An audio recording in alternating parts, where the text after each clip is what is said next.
On the previous video, we took out the throttle body because it was acting up. It was making a high rev. When I drove the car, the temperature will go higher, and when the temperature go higher, the car started overheating due to the fact of a high rev because the throttle body was malfunctioning. So I took it out and I cleaned it, and after cleaning it, I put it back. The result were the same. But after that, here's what happened. The same day, I decided to start the car and drive it so that I will see if there will be any changes. And to my surprise, there were no changes.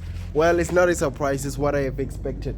But I drove the car because I changed the settings from the distributor. So the changes that I made from the distributor contributed towards what happened next.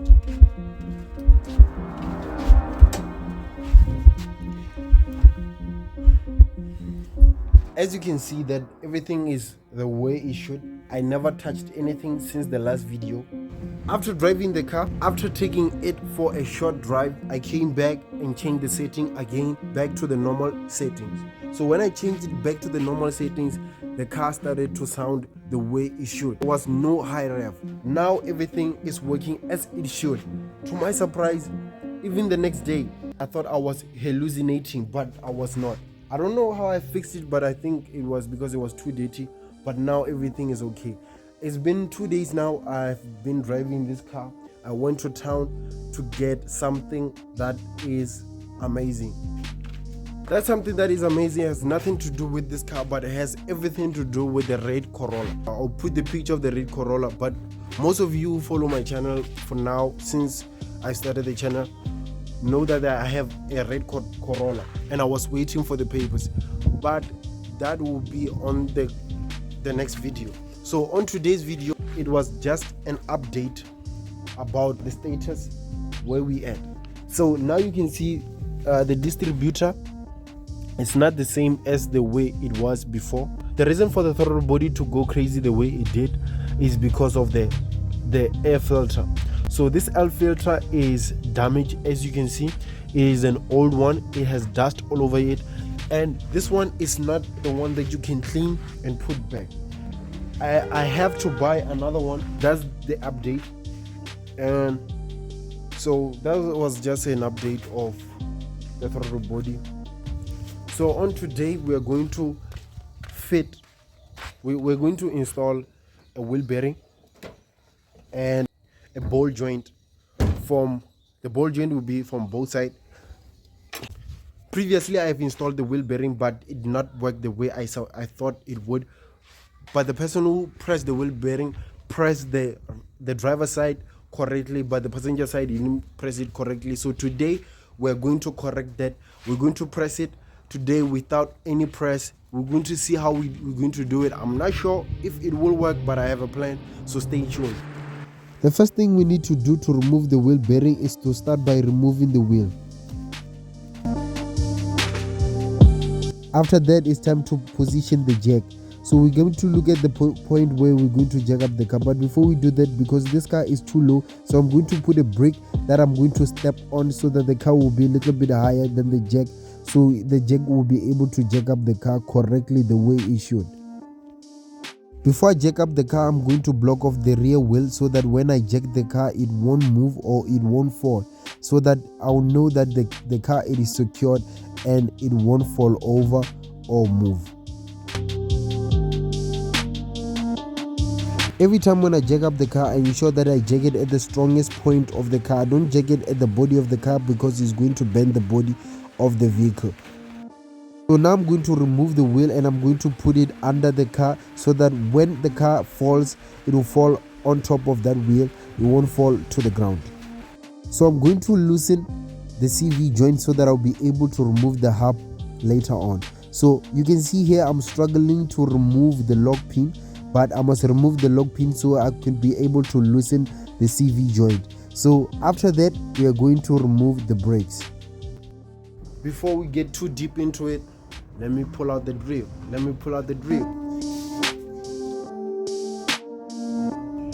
Yeah, this is the drill. So let's get back to the video. We're going to use 32mm socket to release the CV joint.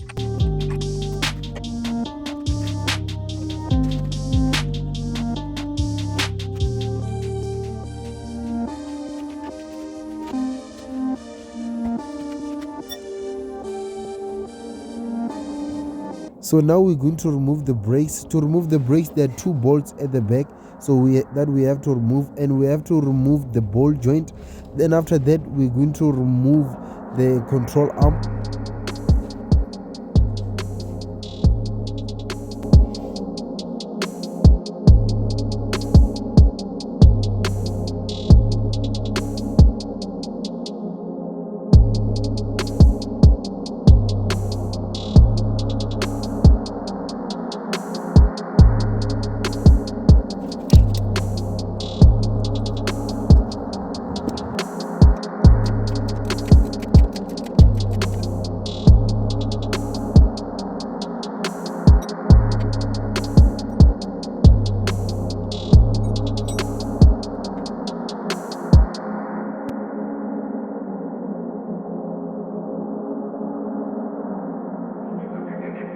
Removing the brakes will allow us to be able to remove the disc, which will allow us to have more access to the knuckle.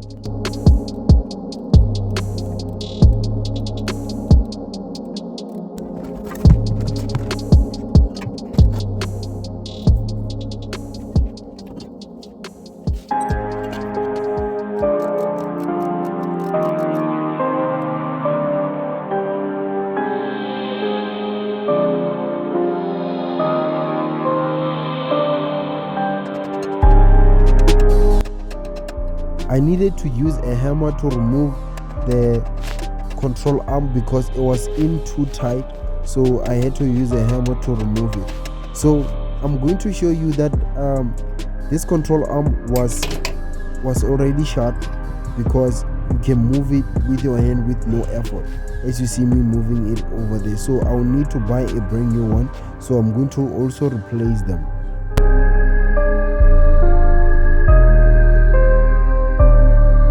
I'm going to remove the shock absorber, then after that I'm going to remove the CV, then the ball joint.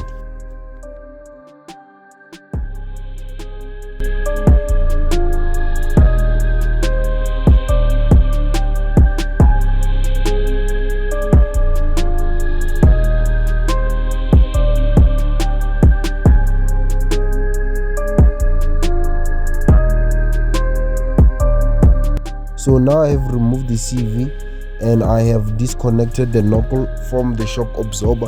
Now it's time to remove the ball joint. So when I was removing the ball joint, it got stuck and I had to use a grinder. You will see later on that I'll be using a grinder to cut it off. I tried to cut the nut off only, but I had no choice but to cut the whole ball joint. The painful part is that I had to cut the ball joint because I wanted to remove the knuckle, and the ball joint is still brand new, it's still stiff, it is still usable, but I had to cut it. Now it's no longer usable, so that's the painful part.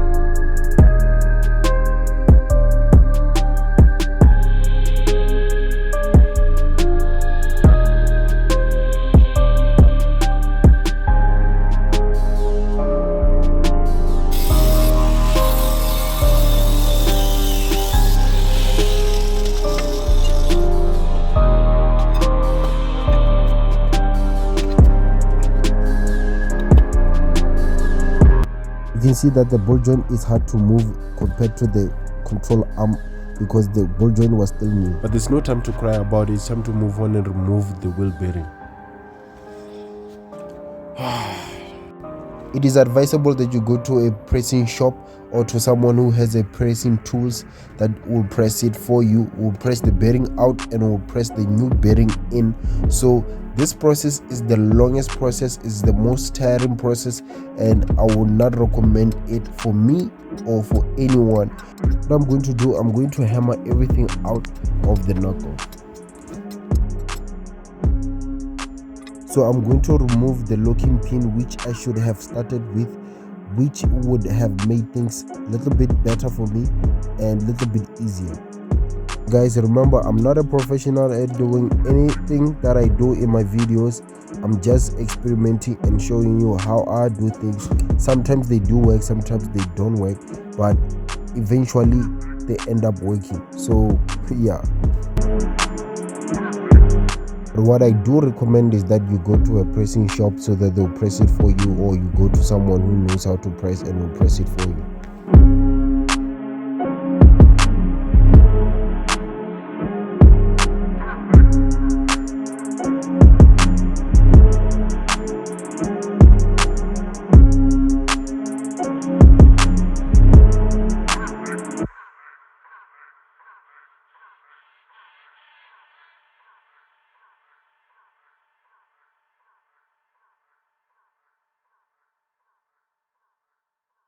After a long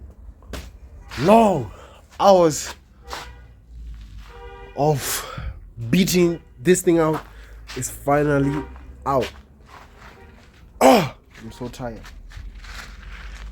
tired. Like, the easy way out is by going and pressing it, but make sure the person who's pressing it, they are really good at doing this, because I pressed it before and now I'm taking it out again. So I'm just gonna do the long process, to be honest. The long process. So this was the longest. Taking it out is the hardest. So putting it in is also the hardest. So yeah, stay tuned and let's go. So here I'm using a heat gun to release the other bearing that is on this part of the knuckle. So I'm going to use the heat gun until that part falls off, and it took me about 5 hours, almost the whole day. So this process, like I said, I do not recommend it for anyone, even for my future self, because this was just an experiment to see if I will be able to do it on my own. So go to a pressing shop. Okay guys, it's getting pretty late, but I already put the bearing in. So I'll let you that as you saw from the video, it took me the whole day just to fit a new bearing and just to remove a new bearing. So if you have a chance, just remove the hub and they'll press it for you. I don't know, at a local store or at a place where they do press bearings. It will be much easier that way, because this way it's not easy. My back is hurting me now. I'm full of regrets, to be honest. I'm full of regrets. So I'm going to finish the video tomorrow, but for now I'm just going to finish up with the bearing. So I'm going to finish up with the bearing, then I'll continue putting everything back tomorrow. I'm not sure, I might do it today, but because of the camera quality I won't be able to record anything. So yeah, let me show you. As you can see, the new bearing is in. I'm only left with putting this ring, then this, then these things. These are the only things that I'm left with putting back in the vehicle. So yeah, that's basically it, what I'm left with. So I'm going to put them back in. It's just everything that I took out, but in reverse, because you can see them here. They are, so they are these ones. So I'm just going to do it off camera. So I'll see you tomorrow, and yeah, I'll continue the video tomorrow. So this is the next day. I'm just continuing where I've left off. So I'm going to put everything back the way it should be. So I'm going to start with the ball joint.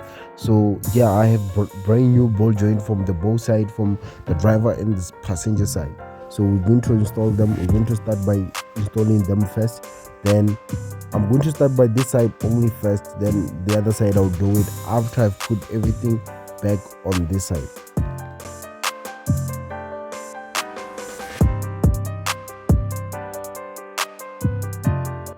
I'm going to start by cleaning up the lower control arm which fits the ball joint so that the ball joint will be fitted correctly.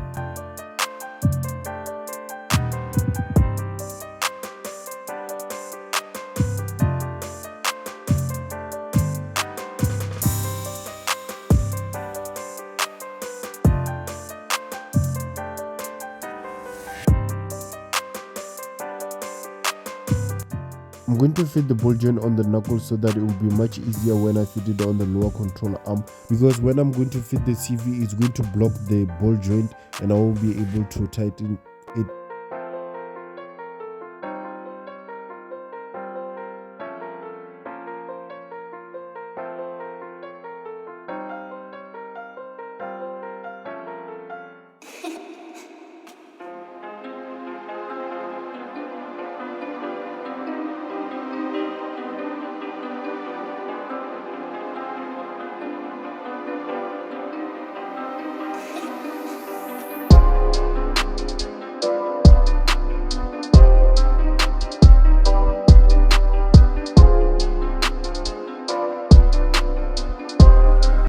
I'm also going to remove the shock absorber because the shock absorber from this side has blown, so I'm going to replace it with a brand new one. Not really, but I have another one. It is a second-hand one, so I'm going to replace it by it. Then yeah, that's it.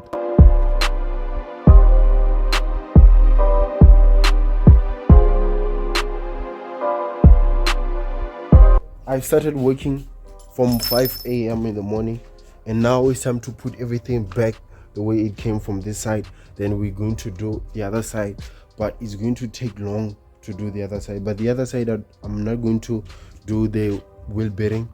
I'm just going to do the ball joint and the shock only. So now it's time to start with the shock, and I'll put everything back the same way as I took it out. So I don't know if I should record it or I'll just, you know what, let me not record it, and I'll see you when I put everything back the way it was. The shock absorber is back in and the knuckle is also back in, so I'm going to put in the CV after this. So yeah, so today I'm going back to work. I'm thinking of, like, because the knuckle is back in, so I'm just going to put the tire back in the car. So I'm going to lower it, then I'm going to finish everything on Monday. So on Monday, then we'll get back to the same work, because I don't want to rush the process, because now I have a limited time to go to work. So I'm just going to put everything, the tire back, then everything I'm going to put it away, so that on Monday I know where I put everything. Then I'm going to continue. Then there will be part 2 of this one, and I'm sorry for not finishing everything in the same video. But if you have enjoyed the video so far, so please subscribe and like the video, and I'll see you on the next one. Peace.